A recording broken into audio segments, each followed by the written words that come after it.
Administration of the Pallavas. The Pallavas had a well organized administrative system. The Pallava state was divided into kotams. The kotam was administered by officers appointed by the king.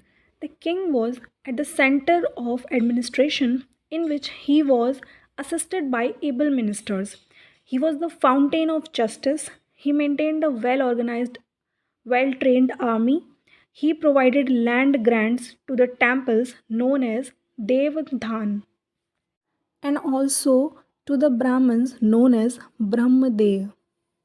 It was also the responsibility of the central government to provide irrigation facilities to the lands. A number of irrigation tanks were dug by the Pallava kings. The irrigation tanks at Mahendravadi and Mamandur were dug during the reign of Mahendravarman I.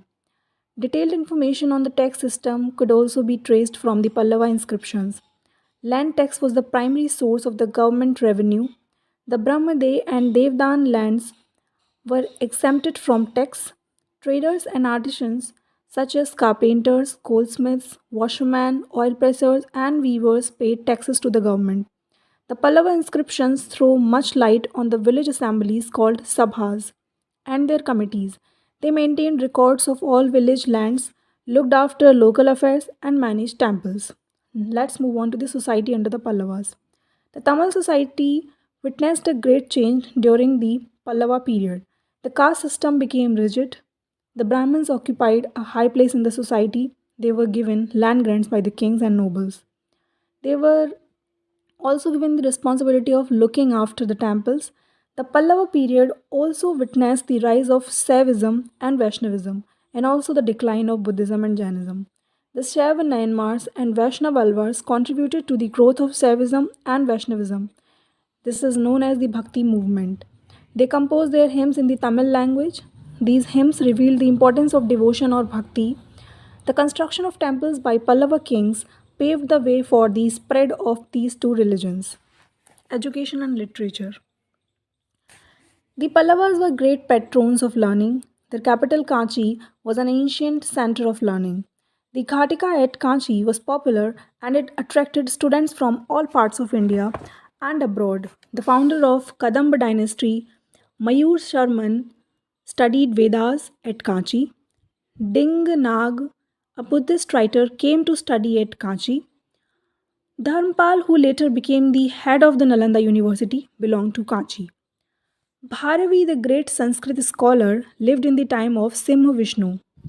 Then, another Sanskrit writer adorned the court of Narasimhavarman II. Mahendra Varman first composed the Sanskrit play Matta Vilas Prahasanam. Tamil literature had also developed. The Nayanmars and Alvars composed religious hymns in Tamil. The Devaram composed by Nayanmars and the Nalairya Divya Prabandham composed by Alvars represent the religious literature of the Pallava period. Perondevanar was patronized by Nandivarman II and he translated the Mahabharata as Bharatvenva in Tamil. Bharatvenva. Nandikalambagam was another important work, but the author of this work is not known, or the name of the author of this work is not known. Music and dance also developed during this period. Pallava art and architecture. It was a great age of temple building. The Pallavas introduced the art of excavating temples from the rock. In fact, the Dravidian style of temple architecture began with the Pallava rule. It was a gradual evolution starting from the cave temples to monolithic rathas and culminated in structural temples. The development of temple architecture under the Pallavas can be seen in four stages. Mahendravarman first introduced the rock cut temples. This is style of Pallava temples are seen at places like Mandagapattu, Mahendravadi, Mamandur, Dalavanur, Tiruchirappalli, Vallam, Siyamangalam, Siyamangalam, Tirukalukkunaram, Tirukalukkunaram. Kunram. The second stage of the Pallava architecture is represented by the monolithic rathas and mandapas found at Mamallapuram. Narasimhavarman first took the credit for these wonderful architectural monuments. The five rathas, probably called as Panch Pandavarathas, signifies five different styles of temple architecture. The mandapas contain beautiful sculptures on its walls. The most popular of these mandapas are Mahesasur Mardini, Mandapa, Tirimurti Mandapam, and Varaha Mandapam. In the next stage, Rajasimha introduced the structural temples. These temples were built by using the soft sand rocks. The Kailashnath temple at Kanchi and the Shore temple at Mamallapuram remain the finest examples of the early structural temples of the Pallavas. The Kailashnath temple at Kanchi is the greatest architectural masterpiece of the Pallava art. The last stage of the Pallava art is also represented by structural temples built by the later Pallavas. The Vaikunda Perumal Temple, Mukteshwar Temple, and Matangenswar temples at Kanchipuram belong to this stage of architecture. The Pallavas had also contributed to the development of sculpture. Apart from the sculptures found in the temples, the open art gallery at Mamallapuram remains an important monument bearing the sculptural beauty of this period. The descent of the Ganges or the penance of Arjun is called a fresco painting in stone.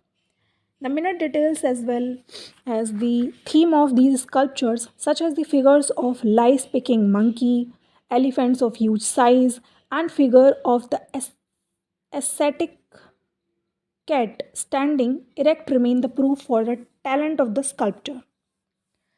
Fine arts. Music, dance, and painting had also developed under the patronage of the Pallavas. The Mamandur inscription contains a note on the notation of vocal music. The Kudumian Malay inscription referred to musical notes and instruments. The Alvars and Nanmars composed their hymns in various musical notes. Dance and drama also developed during this period. The sculptures of this period depict many dancing postures. The Sittanavasal painting Sittanavasal paintings belong to this period.